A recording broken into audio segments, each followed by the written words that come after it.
E aí, queridos alunos do sexto ano, tudo bem? Professor Murilo aqui, fazendo uma pequena retomada dos 2 capítulos que cairão na nossa prova, dia 11 agora, dia 11 de março. Então, acompanhe comigo aqui, as questões principais de cada um dos capítulos, certo? Eu tenho o primeiro capítulo que trabalha a questão do tempo, certo? Como eu percebo o tempo, como eu, ser humano, percebo o tempo, e como que então nós nos relacionamos com o tempo de uma forma geral, certo? Mas antes de mais nada, antes de eu trabalhar alguns pontos sobre o conceito de tempo, é importante nós lembrarmos o que é história. Então, esse vídeo vai ser assim, uma perguntinha e basicamente um comentário do professor, certo? Lembrem-se, isso aqui não são questões que vão cair na prova da forma como estão, mas ela norteia o conteúdo, ou seja, ela diz para mim o que é essencial do conteúdo. Belezinha? Então vamos lá. Primeira pergunta: o que é história? Segundo o historiador Mark Bloch, que eu trabalhei com vocês em sala de aula, história é a ciência que estuda as ações humanas ao longo do tempo. Lembrando que eu altero um pouco a frase do Mark Bloch, né? Ele escreve que a história é a ciência que estuda as ações dos homens ao longo do tempo, mas nós colocamos aqui as ações humanas, porque são homens, mulheres, todos os seres humanos, certo? Então, beleza. Quando eu penso em história, eu penso em tudo aquilo que os seres humanos que viveram num determinado período do tempo, numa determinada sociedade, num determinado local, o que eles fizeram. É isso que é o estudo de história. Beleza? Tranquilão? Ok. Então, feito isso, agora nós vamos de fato para o conceito da categoria tempo. Lembrando que tempo é uma categoria essencial para a história, certo? Então, qual que é a importância do tempo ou o que é o tempo? Né? Se vocês lembram lá do textinho do Santo Agostinho, que nós fizemos em sala, né, na atividade Você é o Historiador, ele vai dizer que o tempo é algo que nós sabemos o que é quando ninguém nos pergunta. Mas quando alguém pergunta para a gente o que é o tempo, a gente não consegue explicar. Né? Fica difícil explicar. Mas que todas as sociedades se preocupam com o tempo. Lembram-se disso? Beleza. Então, o tempo, basicamente, eu divido ele em o tempo da natureza e o tempo dos seres humanos. Inclusive, é o título do capítulo 1. O tempo da natureza e o tempo dos seres humanos. Certo? Para nós, é extremamente importante focar no tempo dos seres humanos. Mas para diferenciar um do outro, então, eu vou falar aqui para vocês. O tempo da natureza é o tempo relacionado, né, aos milhares de anos de formação do planeta, do universo, né, e assim por diante. Tá? Então, a percepção do tempo a partir da observação da natureza e daquilo que está relacionado à natureza. Beleza! E o que é o tempo dos seres humanos? Os seres humanos, as pessoas que viveram ao longo do tempo, nas diversas sociedades, desde os primórdios, eles se preocuparam em se organizar em sociedade. E ao se organizar, eles perceberam algumas mudanças na própria natureza. Por exemplo, noite e dia, as fases da lua, né? As estações do ano. Esse tempo, essa marcação desse tempo, né, que vai dar origem aos calendários, a marcação de tempo como relógio, é um tempo que nós chamamos de tempo cronológico, certo? Então vamos lá, o tempo cronológico, vamos colocar entre aspas aqui, é o tempo matemático, o tempo que eu calculo, o tempo que eu marco.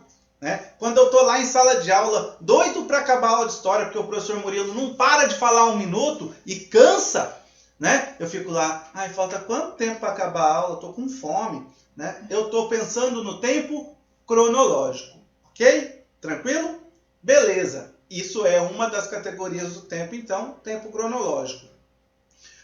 Outra categoria do tempo é o tempo vivido. Tempo vivido é o tempo que nós, seres humanos, vivemos. Normalmente, né, claro, isso vai depender de cada período histórico, de cada fase da sociedade e de cada sociedade em si, Mas um ser humano vive aí em média 80 anos. Vamos arredondar aí 80 anos, certo? Então, esse é o tempo vivido. Como que eu percebo esse tempo? Nas fases do ser humano. Fase infantil, de criança, fase adulta, fase da velhice, certo? Então, esse é o tempo vivido. Ok? Tranquilo? Beleza? Esse tempo vivido é importante para nós, indivíduo, pensar na nossa vida, né? As coisas do nosso dia a dia. Agora, tem o tempo histórico. E esse, para o historiador, ele é muito importante, né? O que é o tempo histórico? O tempo histórico é a forma como o historiador, ao analisar as sociedades, ao analisar as ações dos seres humanos ao longo do tempo, como que ele, ou o que ele observa nessa passagem do tempo. Imagine vocês se o historiador fosse pensar o tempo cronológico e olhar dia por dia, hora por hora, segundo por segundo para tentar estudar a história. Não teria nem condições de fazer isso. Certo?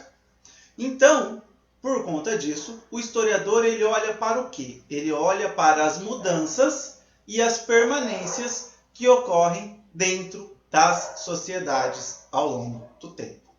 Mudança, você sabe o que significa mudança? É quando algo muda, altera, sofre uma alteração. Então, quando o historiador está observando uma sociedade e ele percebe que muda a forma da relação de trabalho, a forma da organização familiar, as crenças, os valores daquela sociedade, a mudança dos tipos, das formas de governo, por exemplo, né? Quando ele observa essas mudanças, ele está observando justamente o que mudou dentro da sociedade. E o que são as permanências? As permanências é aquilo que se mantém. Toda sociedade sofre alteração ao longo do tempo, certo? Porque os seres humanos vão vivendo, vão tendo novas experiências, vão criando coisas, se deparando com novos problemas e tentando resolver. Então toda a sociedade passa por mudanças. Mas toda a sociedade também mantém algumas características dos seus antepassados. Isso são as permanências. Então o historiador, quando olha para um povo, para uma sociedade para estudar, ele observa as mudanças significativas e as permanências. E a partir disso nós aprendemos história e compreendemos o processo de mudança. O processo histórico. Belezinha? Tranquilo? Ok. Ainda sobre o tempo, né, vamos pensar assim, como nós podemos pensar o tempo, principalmente na disciplina de história, né, é importante nós pensarmos como que o historiador ele se organiza para observar esse tempo. O historiador, normalmente, nós pensamos o tempo a partir de séculos, de 100 em 100 anos. Não à toa a gente fala século I, século II, século III, século IV, século V e assim por diante, certo? E aqui embaixo está passando para vocês, mais ou menos, obviamente que eu não vou colocar até o século atual, mas a passagem, né? De que ano a que ano vai o século I? Né? O século I vai do ano 1 depois de Cristo ao ano 100 depois de Cristo. Temos 100 anos, é um século. O século II começa no ano 101 depois de Cristo e vai até o ano 200 depois de Cristo. Fecha o século II.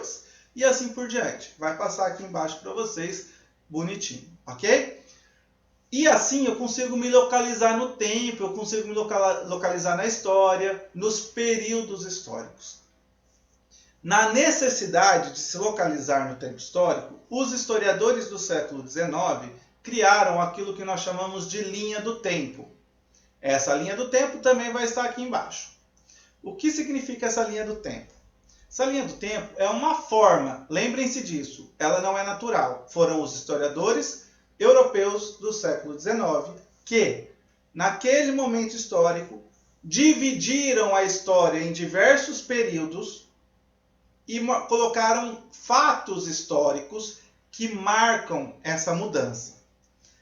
Cada período ele tem um fato histórico que traz uma mudança muito grande para a sociedade. Lembra o que o historiador pensa? As mudanças e as permanências. Beleza? Então, eu tenho essa linha do tempo dividida em pré-história, história antiga, Idade Média, Idade Moderna e Idade Contemporânea.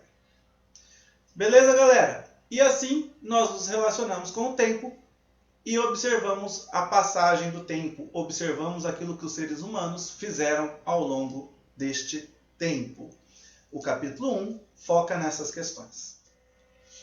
E agora, meu povo, nós vamos falar do capítulo 2.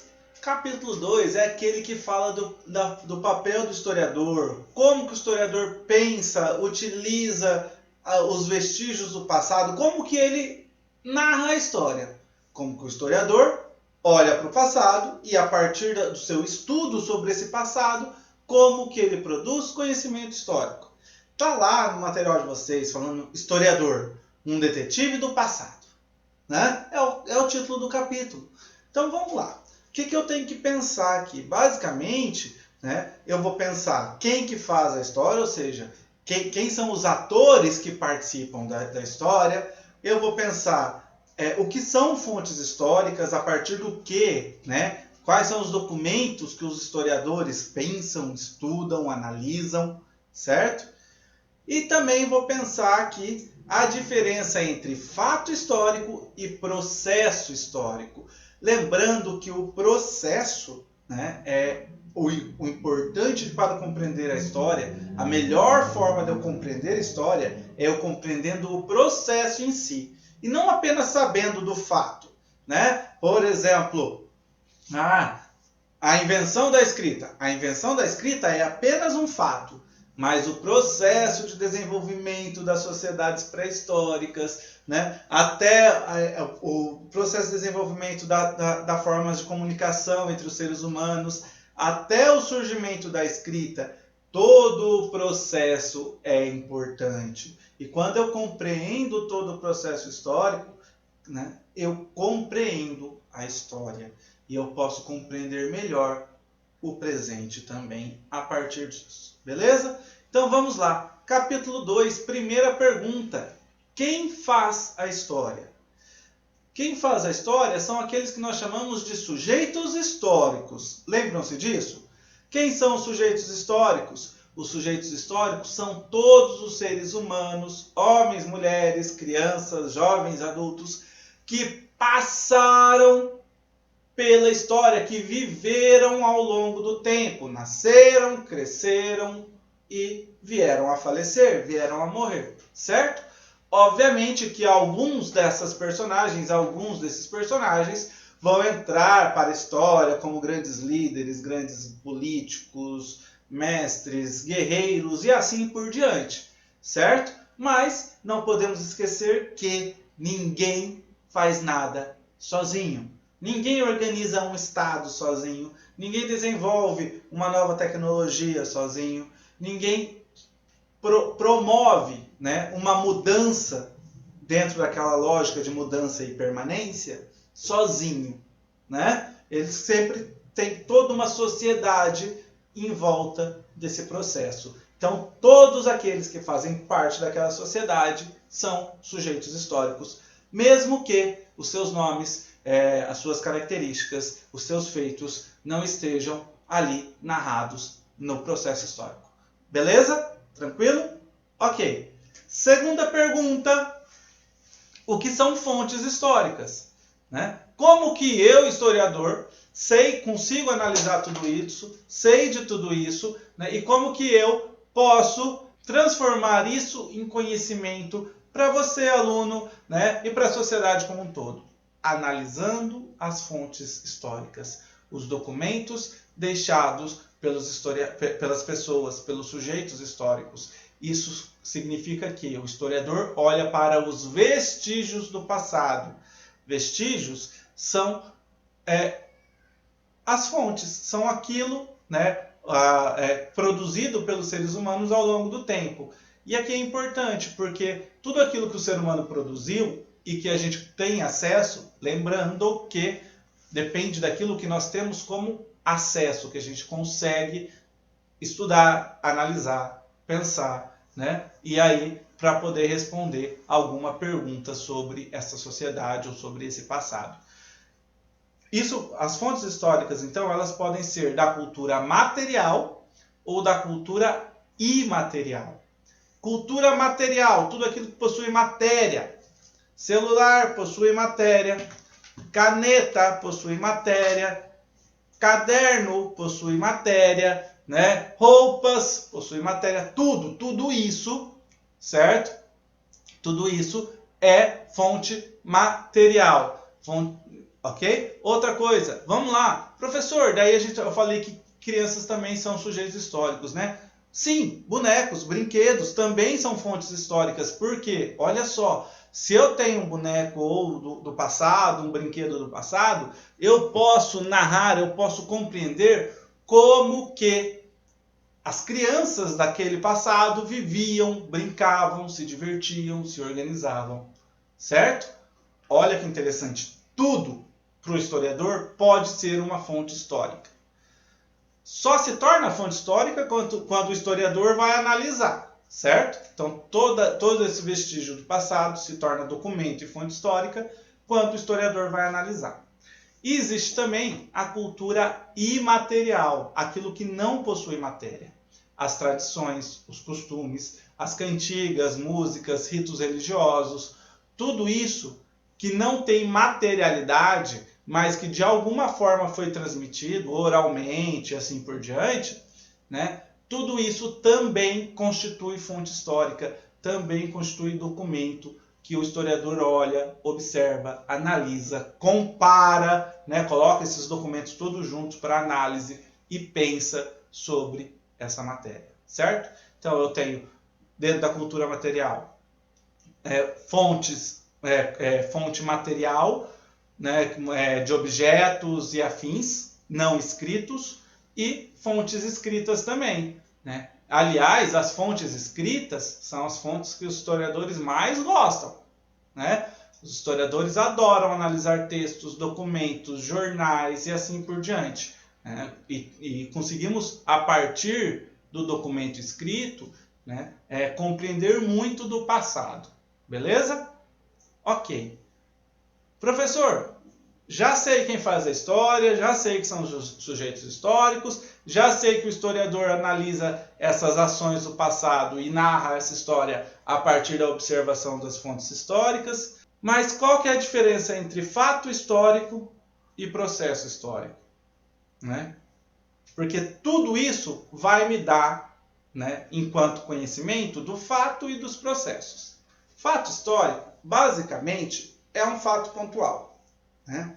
Vou citar um exemplo aqui. O Napoleão Bonaparte, por exemplo. Nós temos um período chamado Era Napoleônica. Então, sujeito histórico, Napoleão Bonaparte. Ok. Para eu posso citar um ponto, quando ele assumiu o poder. Quando Napoleão Bonaparte assumiu o poder, no golpe do 18 de Brumário, lá após a Revolução Francesa, coisa que nós vamos estudar lá na frente, tá, pessoal? Vocês que são sexto ano, isso aqui a gente estuda só no oitavo ano. Mas eu estou falando de um fato histórico específico. O golpe 18 do Brumário. O dia em que Napoleão Bonaparte assume o poder na França. Ok? Isso é um fato histórico. Eu posso simplesmente narrar o fato histórico. E esse fato histórico ele não vai mudar. O fato em si não vai mudar. Certo?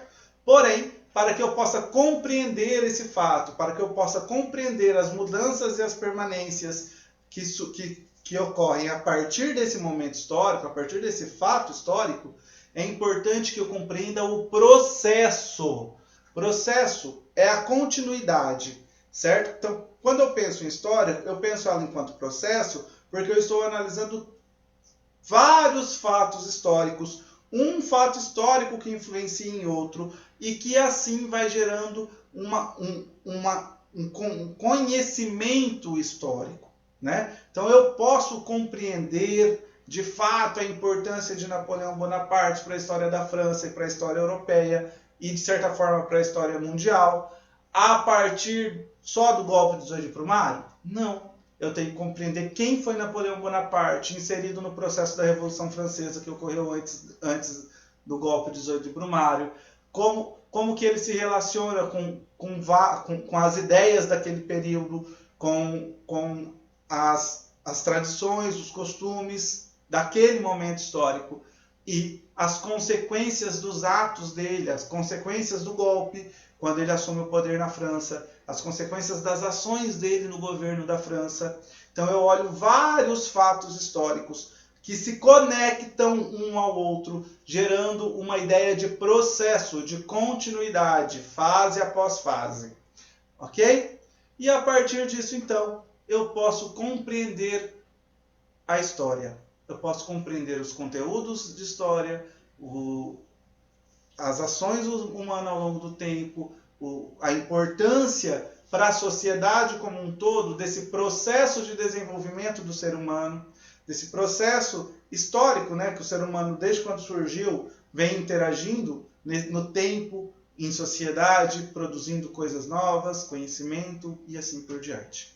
Beleza, galera? É isso aí. Fiquem atentos, estudem, não fiquem só com essa revisão aqui para vocês, não fiquem apenas com as anotações do caderno, leiam os 2 capítulos, né? Refaçam os exercícios se necessário, tirem suas dúvidas, debatam entre vocês. Eu sei que vocês têm grupo de WhatsApp e tudo mais, né? Vocês têm os grupinhos de estudos de vocês, isso é muito importante, né? Estudem mesmo, se dediquem, porque na prova vocês vão precisar conseguir escrever essas ideias e também interpretar alguns textinhos. Beleza? Valeu, até mais!